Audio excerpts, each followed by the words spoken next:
What's up, ladies and gentlemen? My name's Scythe, and today we are going to be taking a first look at Eldritch. This is a roguelike game that plainly looks like Minecraft. Now, almost all the trailers, by the way, you talk to this mirror right here and you can change your appearance. I just chose this guy with a mustache and a cat suit. The cat stealthy sneaky suit guy.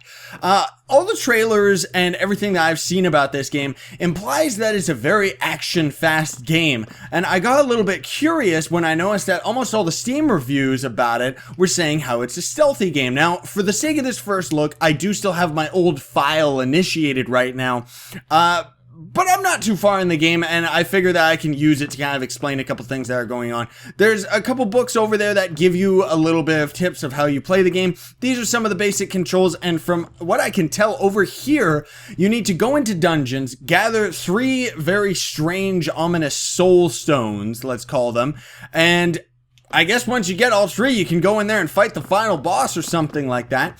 Right here, this is going to be your bank chest. The only thing that you can actually deposit is these little blue, let's call it blue coins, because it kind of seems that you can use it as a currency while also using it as mana. Now, of course, it being a roguelike game, if you die inside the dungeon, any of the items that you have on your person are going to be deleted, except for anything that you actually deposited in your bank. But you gotta be lucky enough that you can actually get all the way to your bank or randomly find a bank chest spawned in the dungeon and stuff like that. Now, as far as just exploring around here and stuff goes, they give you a little bit of hints, you know, baked meat, of course, when you use that is going to give you more health, and there is poison meat and stuff like that, of course. When you end up picking these bottles, you can throw them and use them as a bit of a distraction. This is the first level book that you're supposed to be going into. This is the second book, which is not going to be available to you when you start the game originally. That is just because I've already gone to the end of this first dungeon, gotten a soul stone that I put over there, and it allowed me to open that second book. But for the sake of right now, we will jump right in, and of course it is all random generated and coolness. Now, they give you the compass. You can't always run into the compass, but it is very useful. There's also lots of lore books around like this all over the place, especially in the library and everything like that. Now, it looks like we got a mage coming over to us, so he's gonna try and use fireball attacks. Take that! I love that. For the most part, I've found that you only really need to stealth in some of the later areas, or if you're like sneaking up, get out of here! Sneaking up on some of the more dangerous enemies and stuff like that. Because otherwise, for the most part, you can get through at least this whole first dungeon here by just running and gunning. Like, seriously, that's one of the biggest things that I love about this game, which of course cannot be explained properly. Let's have some fruit here. Doesn't seem to be poisonous, so it's gonna heal us up. Is that this game plays extremely fast-paced and it's extremely responsive. I would put it right up there with the same responses as, like, same tight controls as like Half-Life and stuff like that, so it's really, really cool. Now, you can of course sneak up on enemies, and when you do, you are a lot slower with your walking speed, but when we do actually sneak up behind them, you can one-shot most enemies if you are lucky enough. Now, of course, you're going to see on the left side of the screen, 3 health is our maximum. You probably end up having the ability to up your health a little bit throughout the adventure, I'm not sure. This statue right here, by the way, before we get into all the other stuff, these are random statues, randomly generated. It's all randomly generated, and these statues, for the most part, every time I've seen a statue, it always seems to give you a new magic power that is tied to your right mouse button, or if you're using a controller, because it does have full controller support. Aim at a creature and press right click to hypnotize it. Hypnotized creatures will fight for you. Be careful, strong-willed creatures may shake off the hypnotic effect after a short time, and it's going to cost 7 blue coins, or mana coins, or whatever you want to call it. So now our glowing mystical hand is ready for combat.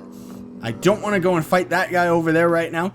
But anyway, so the blue coins, of course, are self-explanatory. When you are sneaking, of course, you can go into little crevices like this and sneak into a 1-block zone, which also sometimes, not always, is handy for finding secrets.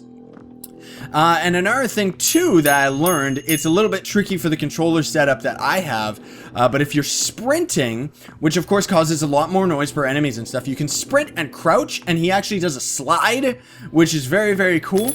Keys, of course, hopefully we'll run into one within this video, but keys are, of course, obviously just used on locked doors. I have actually also ran into a power once where we were able to lock doors behind us, so I guess you could use it against enemies. Now, this guy has spotted us. Yeah!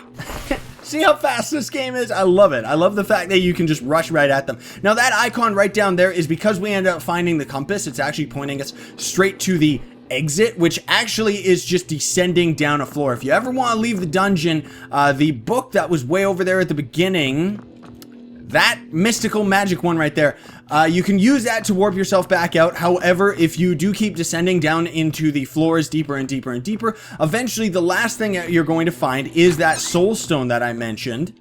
And it is going to activate a book right beside it that is going to take you out of this dungeon and restart it for all intents and purposes. Get out of here, you weird fish guy!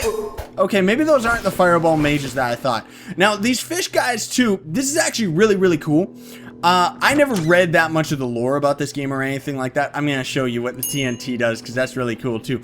But it's actually the Cthulhu mythology by Lovecraft. So very, very cool on that one because there's so many games that actually use that. Now, of course, the TNT is going to operate pretty much the exact same as a creeper.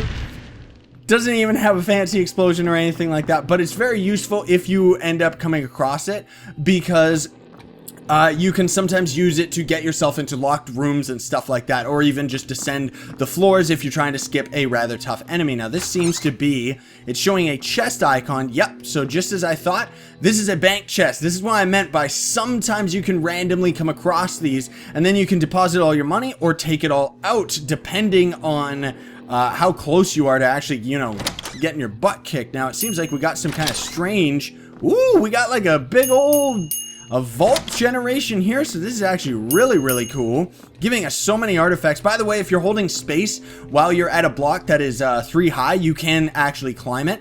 I've ran into jump boots. I've ran into a special ability that costed us 50 soul coins. Let's just call it soul coins. I know the name just keeps changing. But I ran into something really cool where it costed 50 and it would actually resurrect us on that floor, and we would be able to keep our file and everything like that. Because, of course, this is hardcore mode. If you end up dying, you do end up restarting, and the only thing you keep is your blue magic coins.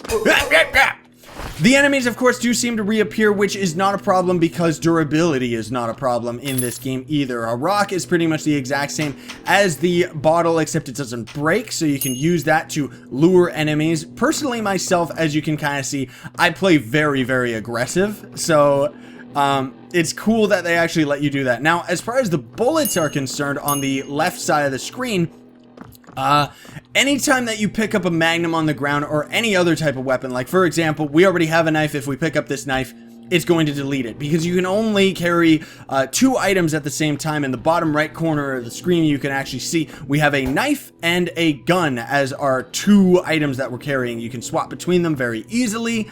And then in general, ooh, looks like we gotta go down here. In general too, if you end up, whoops, well, that was close. But if you end up picking up a second magnum, it's going to delete the magnum and just give us more ammo. So you can get more and more and more and more and more ammo until, well, until you have enough that you can just blast pretty much anything. The meat too, of course, only heals you 1, as far as I know. It's 1 heart each. So not too much of a problem as far as dying is concerned. Another thing too I ran into eventually while just playing was jump boots. And in most cases like this, there's a locked door here. You can actually just climb over the wall, no problem. And now we are actually seeing a new ability right here, Materialize Power. Use this to create barriers, and it costs 1 point each instead of the other one that costs like 20 or whatever it was. Now, this is useful for climbing up stuff too, because it's just placing blocks like in Minecraft and stuff. Now, speaking of a revolver, we destroy that, we get 3 ammunition. And I pretty much try my best to always use all the TNT that I come across, just because I like to use it as quick as possible, because otherwise I never end up remembering to use it, actually. One of the things I want to run into here too, hopefully we can actually see an enemy for once. For the most part, too, locked doors usually end up having some kind of treasure in them, so it's always a good idea to actually use your keys. Like, it's not like you need to save them that much or anything like that. I love that slide. That's awesome. We'll probably just go until we get to the next floor, though. But anyway, if you do end up... Where's an enemy? Well, I wanted to, but it doesn't look like we're gonna run into any others. You can actually snipe them quite easily with the Magnum, just like that. Like, pretty much if you have them in your crosshair, like, I've sniped enemies across the map, and I love the fact that there's no, like, reticle breaking or anything like that. It's actually very, very intuitive, very easy pick up and play. There's also, like, certain abilities, of course, because it's a roguelike, where, you know, sometimes you'll run into an ability where it's like, oh, you know, you can feast on corpses, or destroying enemies gives... There was a bunch of stuff up there, but who cares? Looting corpses can wield more results and stuff like that.